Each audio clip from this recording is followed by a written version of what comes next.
国作为农业大国，种菜自带种族天赋。无论中国人走到哪里，有条件的都会开辟出一块菜园子，吃不吃无所谓，主要喜欢种的快乐。可部分非洲人却没有种菜的习惯，他们主要以游牧和打猎为生。小五带着2保镖种了一回朝天椒，终于明白为什么非洲的蔬菜比肉贵了。第一个种中国菜的马赛人，木头头终于收到小五给他从中国买来的快递，快递里邮的是朝天椒和韭菜种子。取到快递后，木头头高兴的手舞足蹈，像个孩子似的。朝天椒可是他最爱的蔬菜。木头头是个无辣不欢的主，后院有片地，反正荒着也是荒着。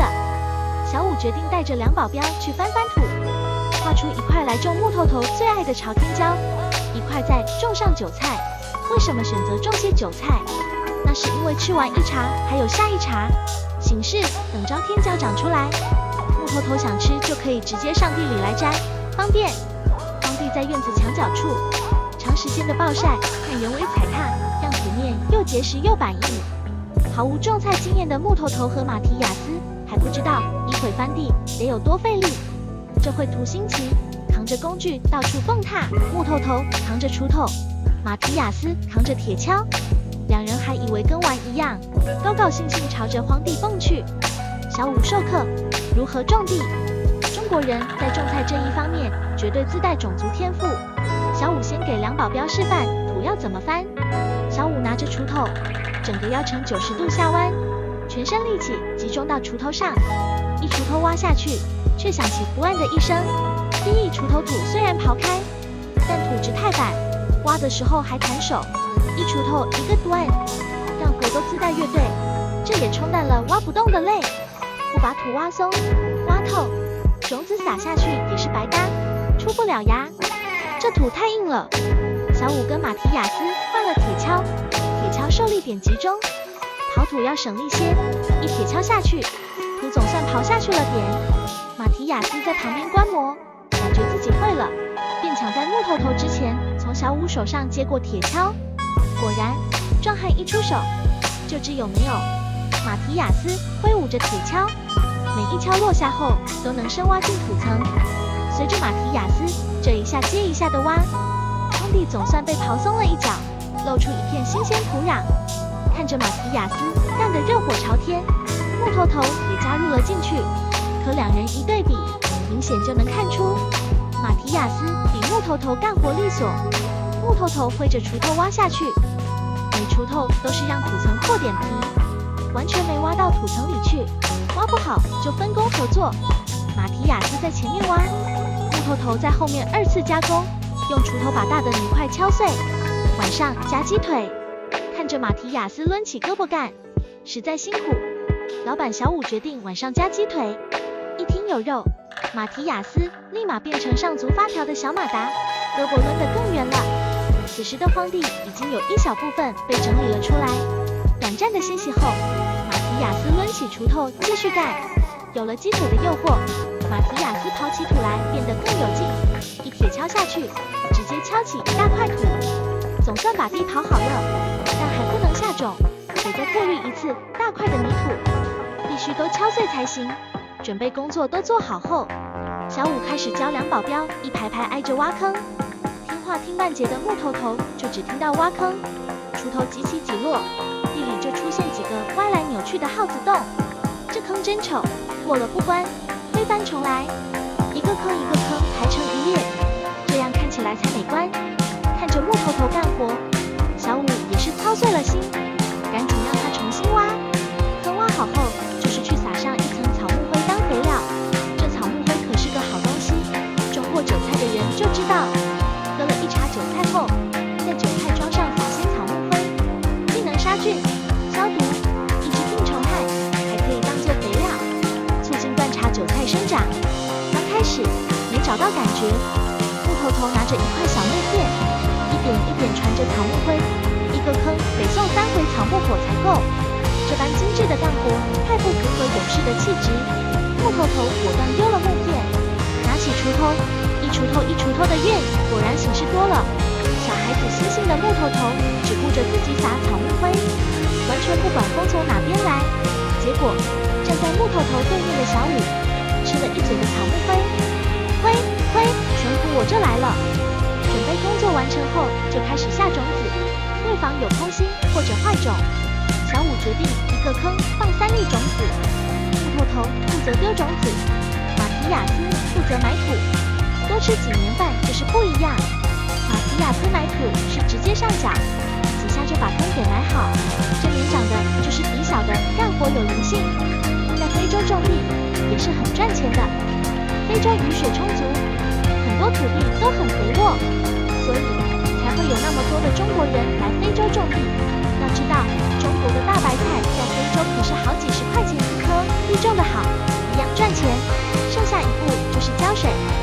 没有经验的马提亚斯像浇花一样，薄薄的浇上一层就打算去灌水，这哪成？就非洲这温度，水要没浇透，种子是不会发芽的。马提亚斯听到说水浇少了，那好办，多浇就成。马提亚斯举着水管子，就盯着一个地方淋，种子都要被他淋出来了。3人一番折腾，总算把菜地给收拾妥当。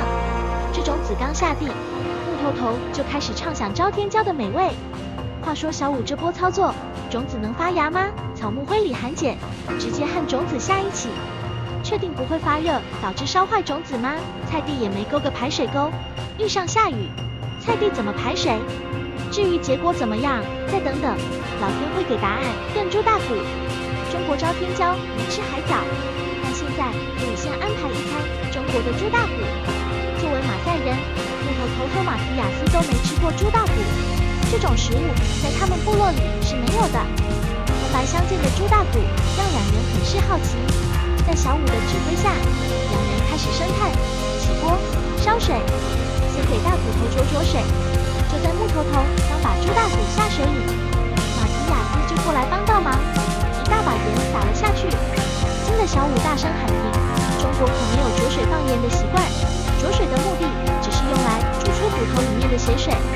这锅水沸了，重来，骨头着好水出锅待用。杨保镖开始准备炖猪大骨的调料，牛油放锅里化开，再倒入八角、香叶、蒜片。马提亚斯挤了些番茄酱进去，木头头接着倒酱油。平日里，杨保镖的口味就比较重，这顿大骨头，2个也是紧着有的调料往死里放。马提亚斯觉得还缺点啥，转身又抓起鸡精往锅里倒。木头头见状，又倒入了胡椒粉。